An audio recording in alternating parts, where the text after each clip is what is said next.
No dia 13, o Sindicato dos Atores de Hollywood se juntou à greve do Sindicato dos Roteiristas dos Estados Unidos, que acontece desde maio. É a primeira vez em 63 anos que as duas organizações cruzam os braços ao mesmo tempo, o que já impacta a produção de filmes e séries. Entre reivindicações mais, digamos, convencionais, como melhores condições de trabalho e salários, os dois grupos preocupam-se com o impacto que a inteligência artificial terá em suas profissões. Bom, já debati longamente nesse mesmo espaço sobre a substituição de profissionais por essa tecnologia. Mas esse caso é emblemático porque são as primeiras grandes entidades trabalhistas que colocam isso na pauta de reivindicações para os seus patrões. E é curioso porque no atual estágio de desenvolvimento da inteligência artificial não se vislumbra que ela substitua consistentemente atores ou roteiristas em grandes produções como filmes ou séries. Isso não quer dizer que com o avanço galopante de sua evolução não possa acontecer em algum momento. Portanto, a reivindicação dos sindicatos visa uma proteção futura contra um concorrente digital implacável que ainda está por vir. O que me preocupa no presente são empresas de todos os setores que possam estar preparando aí para usar a IA do jeito que ela está agora para substituir trabalhadores, digamos, dos níveis mais baixos da cadeia alimentar, mesmo quando isso resulte em produtos ou atendimentos piores para os consumidores. Aqueles dispostos a cortar custos de forma dramática, irresponsável e impensada representam um perigo muito maior que a tecnologia em si. Como dizem por aí, isso é tão Black Mirror. Eu sou Paulo Silvestre, consultor de mídia, cultura e transformação digital, e essa é mais uma pílula de cultura digital para começarmos bem a semana, disponível em vídeo e em podcast. Não me interpretem mal, tá? Eu sou um entusiasta da inteligência artificial bem usada e entendo que esse movimento não tem volta. E nem deveria ter. Quando aplicada de uma maneira consciente e responsável, a IA traz inegáveis benefícios a empresas e a indivíduos. Nós mesmos já somos muito beneficiados em nosso cotidiano e em incontáveis aplicativos que nosso celular já tem aí, não? E só existem graças a ela. Mas a inteligência artificial não é uma panaceia. E isso ficou claro com o popularíssimo ChatGPT lançado em novembro e que provocou aí uma explosão de discussões e de uso de IA, além de uma corrida para empresas demonstrarem, enfim, que estão nesse barco. Depois do frisson criado pela sua capacidade de manter conversas consistentes sobre qualquer assunto, as pessoas começaram a perceber que muito do que ele fala são verdadeiras bobagens. A despeito dos melhores esforços de seus desenvolvedores, ainda é uma ferramenta sem, digamos assim, sem compromisso com a verdade. Mas isso não impede que pessoas e empresas usem a plataforma como se fosse um oráculo. Gestores vêm confiando em respostas da plataforma para oferecer serviços. Alguns chegam a alimentar o sistema com dados sigilosos de seus clientes. É uma calamidade se considerarmos que a ferramenta não promete nenhuma segurança nisso. Da mesma forma, algumas pessoas têm usado o ChatGPT para funções para as quais ele não foi desenvolvido, como eu tenho visto por aí, não? Gente fazendo terapia com um sistema que é incapaz de desenvolver empatia ou que sequer sabe realmente o que está falando.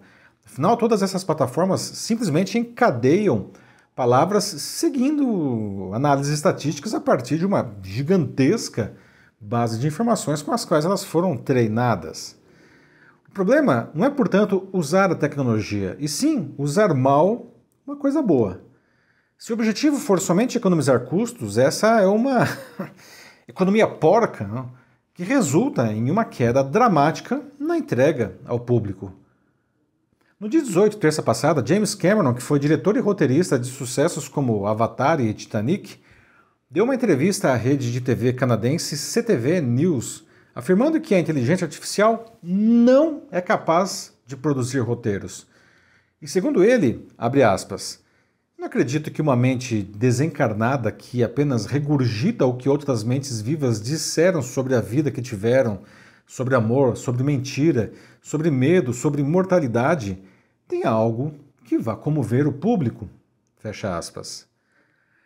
Há um ponto essencial na fala de Cameron, que também foi diretor e roteirista de O Exterminador do Futuro, em que máquinas inteligentes tentam eliminar a humanidade.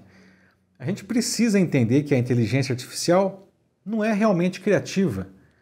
Ela apenas agrupa padrões e estilos para suas criações, mas não tem algo essencial a qualquer artista, que é a sua subjetividade.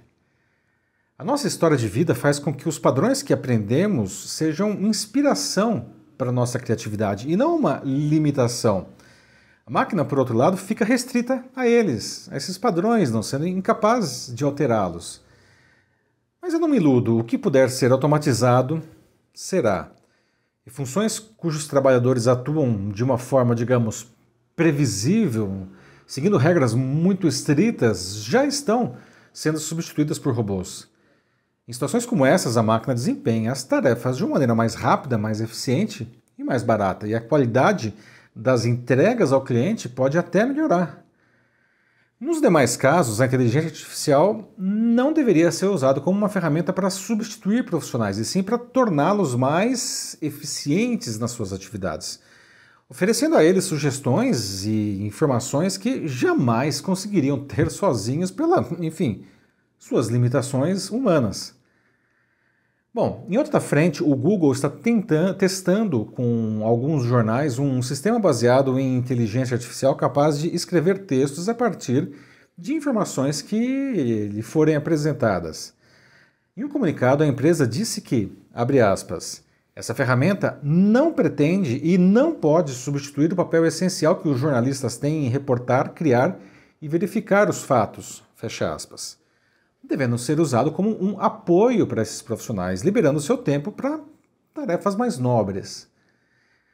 Resta saber se, uma vez lançado, o produto não será usado por editores para justamente enxugar mais as já minguadas redações, mesmo que isso resulte em publicações suscetíveis a erros e menos criativas.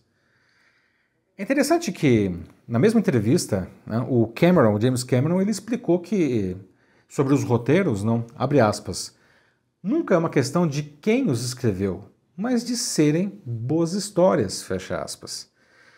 Só faltou definir de maneira inequívoca o que é boa.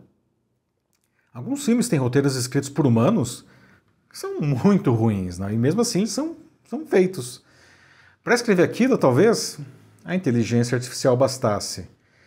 E isso vale para roteiristas, atores, jornalistas e qualquer profissional que se sinta ameaçado pela tecnologia. A melhor proteção que podem ter contra os robôs é fazer melhor o que eles são capazes de entregar hoje. Agora, nós como clientes de todos esses serviços também temos um papel importante. Não podemos aceitar que produtos ruins nos sejam empurrados. Muitos gestores tentarão usar esses recursos assim. Com isso, perderemos nós e os profissionais, todos vítimas dessa tecnoganância.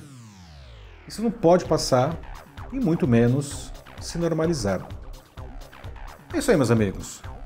Como fica claro, existem boas e más maneiras de usar a inteligência artificial em nossa carreira e em nossas empresas. Como distinguir uma da outra? Será que estamos tirando proveito de todo esse potencial do jeito certo?